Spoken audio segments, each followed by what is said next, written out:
Hey guys, and welcome back. So for today's video, I'm going to be talking about all the books that I'm putting on my TBR for Non-Fiction November. Today is the 31st of October as I am filming this, so hopefully I can get this up in the first week or so. I also want to apologise if the sound sounds a bit off. My microphone has just died to death, which would explain why in the past 3 weeks or so when I've been filming videos, and I've been exporting it, half of the audio is just cut off. It's because it's been dying. So yeah, that's died to death, and I don't have the correct batteries at the moment to put them in. And if I don't film this now, I don't really know when I'm going to get the time to film it. And also apologies if you hear rumbling in the background. Our neighbour, our upstairs neighbour, yeah, is having some work done, and I don't know what it is. She didn't tell us. When we had our floors done, we notified our neighbour below because all the noise would be coming to her, but she did not notify us. So yeah, if you hear rumbling in the background, that's what that is. So yeah, Non-Fiction November. I usually partake in Non-Fiction November, just reading the books that I have on my list, really dedicating the time to those non-fiction books. I think this is my third year participating, either my third or my second. But I really enjoyed it last year. And usually I just read whatever I want. I don't follow the prompts, but I was watching Camilla's video, and I'll link her channel down below because I'm going to mention her again later in the video as well. And she talked about the prompts, so I thought, oh, let me just go and watch the video with the prompts because I don't usually, and see. So if I remember correctly, the prompts are collection, industry, style, and treatment. So, and they're quite open to interpretation. Collection could be a book that you've had in your collection that you've been meaning to read for a long time, or a collection of stories. Style, I think, definitely needs someone who's in the fashion industry, but it also, I think, could be the style in which the book that you're going to read is written in. Industry could be someone who works in a particular industry or about a certain industry, but again, I think it's very open to interpretation. And then treatment could be about the treatment of certain people, or you could also take it in a very medical term and take it in terms of, actual medical treatment. So yeah, it varies and it's very open to interpretation. So I will also link Olive's video down below so you can sort of look at the prompts. Some of my books fit into the prompts, which is great, but I didn't choose them based on that. I'd already chosen them already. So yeah, let's talk about the first book, and that is The Source by Dr. Tara Swart. The Source: Open Your Mind, Change Your Life. This is a self-help book, essentially. I came across Dr. Tara Swart from a podcast that I listen to, which is called The Expanded Podcast. It is the offshoot of this manifestation program called To Be Magnetic, which I'm part of. I started off listening to the podcast though, and she is on it every 4 weeks or so. I think they have a certain episode, and then they just sort of explain certain things. So it's to do with things like self-esteem. And Dr. Tara Swart is a neuroscientist, and she has a background in being a surgeon, and then she sort of moved to doing psychology. And every time I hear her speak on the podcast, I'm just it just sounds so great. So obviously when I saw that she had a book, I think she might already have a previous book, a book prior to this, I was just really want to read it. So I had actually earmarked this specifically for Non-Fiction November, but then in September or something, me and my boyfriend were in a bookshop, and he was you can pick a book, and I was you know what, I'm going to pick this book. So I have already started reading this, but I actually stopped during the month of October because I was focusing on Black History Month and reads for that, and also just because I kept finding this a bit technical, if I'm honest, or a bit medical, yeah. So I'm on page 75 at the moment. This book is essentially talking about neuroscience and sort of neuroplasticity and how you can sort of retrain your brain, and talking about the background behind why perhaps you do certain things. It also includes journal prompts as well, so you can sort of follow along with the book and do the action points that she's talking about. At the back here it says, if you could have anything you want in life, what would it be? Breakthroughs in neuroscience are proving that we can actively alter the way our brains work. Now, world-renowned neuroscientist Dr. Tara Swart shows how we can all harness this potential to transform our minds, attract what we most desire, and seize the life-changing opportunities that pass us by every day. The secret isn't in mysterious forces, but in the incredible power of the Source. And the source that she's referring to is your brain, is your mind. So yeah, she talks about just all the different patterns and just talking about rewiring them, and different studies and when people have looked at brains and what they found and things like that.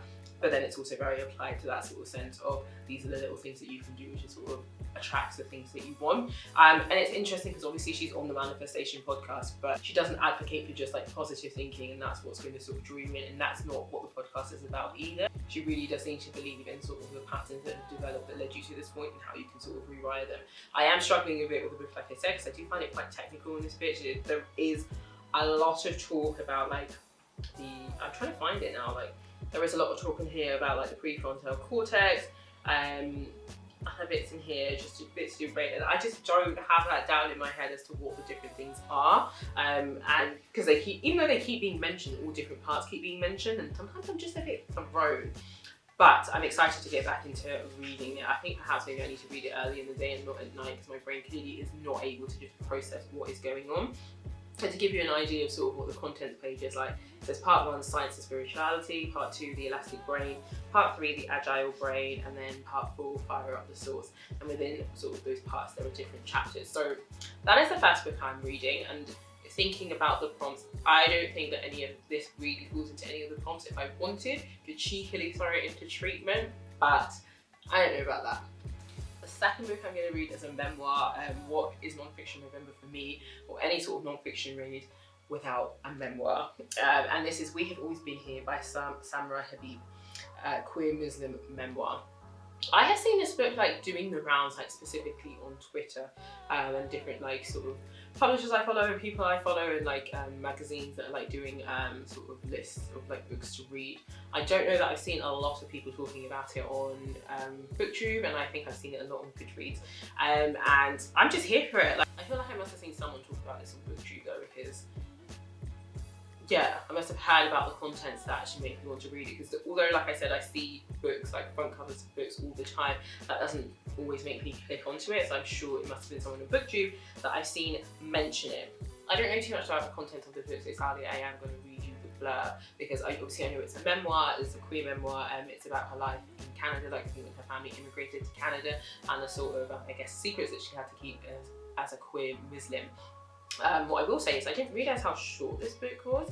Obviously I can see the length of it here, but it's about 216 pages, but the font I feel like is quite large on the page, like it's not humongous, but also it's not that small. So it's going to be like quite a short read, but yeah, let me read you the blurb. So it says here, how do you find yourself when the world tells you you don't exist? Samra Habib has spent most of her life searching for the safety to be herself. As an Ahmadi Muslim growing up in Pakistan, she faced regular threats from Islamic extremists who believed the small dynamic sect to be blasphemous. From her parents, she internalised the lessons that revealing her identity could put her in grave danger. When her family came to Canada as refugees, Samra encountered a whole new host of challenges: bullies, racism, the threat of poverty, and an arranged marriage. Backed into a corner, her need for a safe space in which to grow and nurture her creative feminist spirit became dire. The men in her life wanted to police her. The women in her life had only shown her the example of pious obedience, and her body was a problem to be solved. So begins an exploration of faith, art, love, and queer sexuality. A journey that takes her to the far reaches of the globe to uncover a truth that was within her all along. A triumphant memoir of forgiveness and family, both chosen and not. We have always been here to rally and cry for anyone who's ever felt out of place, and a testament to the power of fearlessly inhabiting one's truest self. What a blur! So yeah, I'm so interested in this. I think one of the reasons as well I picked this up is because of hearing from queer voices, but from different parts of the world, particularly inspired by Unicorn. When I read that, it's about a non-binary, it was a non-binary memoir, which was just so nice. And again, I think they were Muslim and they came from Bahrain, I want to say. I could be completely wrong, but yeah, so excited to read this, and I just feel like I completely love memoir. So what is a non-fiction haul for me, or a non-fiction November, without reading a memoir and learning some more about other people's lives? So a book that was actually on my TBR last year that I've had for quite a while, not as long as I've had some other books, but anyway, is White Rage by Carol Anderson. The subtitle is The Unspoken Truth of Our Racial Divide. I definitely, like, this has to be the second book I read, just so that I can like get it out of the way. This is about like 300 pages long, which isn't even that long, but then it's technically only about 200 pages long because it's got loads of notes. It's 180 pages long. It's got loads of notes and like obviously the sources that she has used, and then it's indexed at the back. Thank you to Courtney for letting me know that, because it made me feel a lot better about like diving into this book. I think last year I just didn't have the time to dive into it. And then obviously I could have read it at any point from November last year to now. I just didn't because what I feel about this book is I'm really not as, oh my god, can you hear that? I'm really not as interested in it now as I was when I picked it up the first time. So like literally if I don't read it this month, I don't think I will ever read it. So I really need to read it. This is basically about racial divide in America. So Carol Anderson has chronicled this from, I'm not even sure from what time. I could just read you the blurb. I feel like reading the blurb can be so boring sometimes, but I'm going to do it anyway. Since 1865 and the passage of the 13th Amendment, every time African Americans have made advances towards full participation into our democracy, white reaction has fueled a deliberate, relentless rollback of any gains. Reading that, I'm just like, I instantly remember what this is about. Carefully linking historical flashpoints from the post-Civil War black codes to expressions of white rage after the election of America's first black president, Anderson renders it visible the long lineage of white rage and the different names under which it hides. Ooh, that sounds very interesting. Compelling and dramatic in the unimpeachable history it relates, white rage adds a vital new dimension to the national conversation about race in America. I'll say race in Africa for a second there. This is quite good. I think I also do very much need to read this now because it will feel perhaps a little bit dated if it's coming up to the bit when Obama was elected. But you know, I mean, it wasn't that long ago, so it's not going to be that dated. But yeah, I think this is just going to contain a lot of information about, obviously, African Americans, the advancements that they have made, and I guess the ways in which white people have pushed back at this. What gets me the most is where it says, Anderson renders visible the long lineage of white rage and the different names under which it hides, because I don't know. There's another book and I'll put it up on the screen because I can't remember the name now, but I'm sure it also focuses on that and the ways it focuses on like the pushback that African Americans have got, or people of colour that have got, and all the sort of different names that sort of racism sort of hides under, and all the different like laws or pushbacks that have been forced upon them that, you know, seemingly perhaps don't seem racist but are racist, and you know, just have a different name for them. So yes, this is a book that I definitely have to read. It's such a shame that I'm not as excited to read it as when I once got it, but I just think my interests have changed in terms of finding out about like the divide between races. I'm very much more focused on reading stuff that's focused on UK history. So another book that I'm so excited to read during Non-Fiction November month is, oh god, I haven't been saying actually the books and what treatments they fall under, not what treatments, what categories they fall under. So this would fall under treatment, I would say. This, I don't know what this will fall under. So if we're talking about industry, talking about style, it's written in a memoir style. As far as I know, there's no out of the way style. I guess it could also fall under treatment. Yeah, let's put it under treatment. The treatment of her as a queer Muslim. Just trying to remember the other one, collection. No, it's not a collection or anything like that. But something that is a collection and something that I'm super excited to read, of In the Kitchen, Essays on Food and Life. So obviously this is a collection of essays from different people. The contributors are listed on the back. I'm particularly excited because one of the contributors is Ella Risbridger, and I have her cookbook up on my shelf. Actually, I have it right here. This one, Midnight Chicken and Other Recipes Worth Living For. This is a really nice book. I don't actually cook that much from it, I have to say. I have made the pizza sauce from here, which is quite nice. It has anchovies in it, and I don't like fish, but it adds a really nice taste. And yeah, I don't feel like I've made anything else from it, but it's a really nice cookbook because obviously it's about food, but then it's also sort of her dealing with the grief and loss of, I think it was her boyfriend, her partner, I'm not really too sure. But yeah, she's in here. Nina Mignell Powell's I recently read. I will stick the cover up on the screen because Jen from Jen Campbell was always talking about it, and I read that, which was quite nice. It's like her food memoir of her time in, oh, I can't remember what country she went to now, so I don't want to say it and guess it wrong.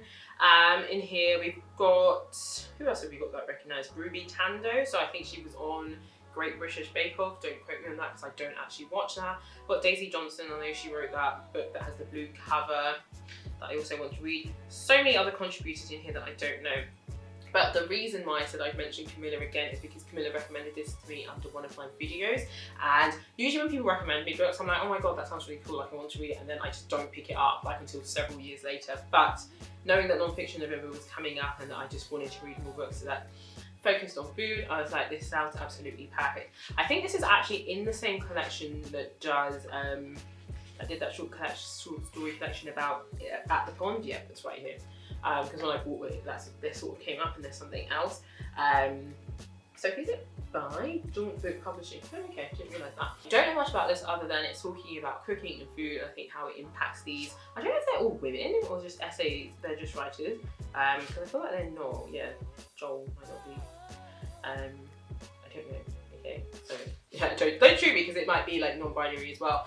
And how food has impacted their lives. So it says here, in these 13 original essays, writers consider the subjects of cooking and eating and how they shaped our lives and the possibilities and limitations the kitchen poses. Then it goes on to talk about some of the authors, like Rachel Rodley traces her life through the cookers she has known. Rebecca May Johnson considers the radical potential of finger food. Ruby Tando discovers other definitions of sweetness. Yemisi Arabisala remembers a love affair in which food failed as a love language. And Julia Tertian considers food ties to the community. And then it says here, food can embody our personal histories as well as our wider cultural histories. But what other stories do we tell ourselves about the kitchen and how do we first come to it? I'm super excited for this. Usually I read fiction books that center around food because I really like the sort of blend between the characters, whatever they're doing, and their passion for food. But it'd be really nice to read some non-fiction, especially because I think a lot of these people are sort of well known for their food writing or baking or making food or being chefs, etc. and stuff like that. So it'd be really interesting to see how they first came into it. The final book that I'm going to read is one that I guess would come under, I'm going to put this under treatments, but it could also come under collection as well. But this is Writing Within the Walls, Stories, Poems and Articles of Hope by people in custody and on probation. It says here, edited by Artbound Foundation. So this was actually sent to me by the publishers. They reached out to me and I thought actually for non-fiction in November it's absolutely perfect. So as it says there, this is short stories, poems and articles, as it say, from people who have been in prison, are currently in prison or are on probation. And it says here, prison, it's a world that conjures up loss, bleakness and despair, a place where those who have broken the law are kept, both for punishment and for the safety of society. But behind these images are human stories, accounts of tragic mistakes and broken lives woven in between with hope. For those inside prison, it's hope that often keeps them going for the future, for those they care for and for the chance to start afresh upon release. This collection of 20 pieces by serving prisoners and people on probation explores the underside of the criminal justice system, the side that does not make it into tabloids or documentaries. And I think this is specifically focused in the UK. I don't know that if it might be specifically focused on Scotland, but I'm pretty sure it is just focused on the UK, so we're talking about the prison system in the UK. And you know, I'm a little bit fascinated by this simply because I've read Murder, a biography by Kate, I can never remember her surname, but that was obviously talking about the history of murder and how that sort of shaped the laws. And I think reading that and also just coming to read this, it's particularly poignant right now because of everything that happened with Sarah Everard and the sort of sentence that was given to her killer. So yeah, I'm particularly interested to read this. This won't be anything like that, but it feels very like, knowing about the justice system feels like something that should be really incredibly important now. I mean, it always should be, but in terms of these sort of horrific crimes. But this is not to do with, I assume, really horrific crimes. This is coming from a very different angle. But that is all the books that I plan to read for non-fiction November. Don't know if I'm going to get to all of them, but I'm going to try my hardest. I also have some fiction books, of course, that I'm reading alongside this. But let me know if you were taking part in non-fiction November and what books you plan to read. I will catch you in another video. Bye!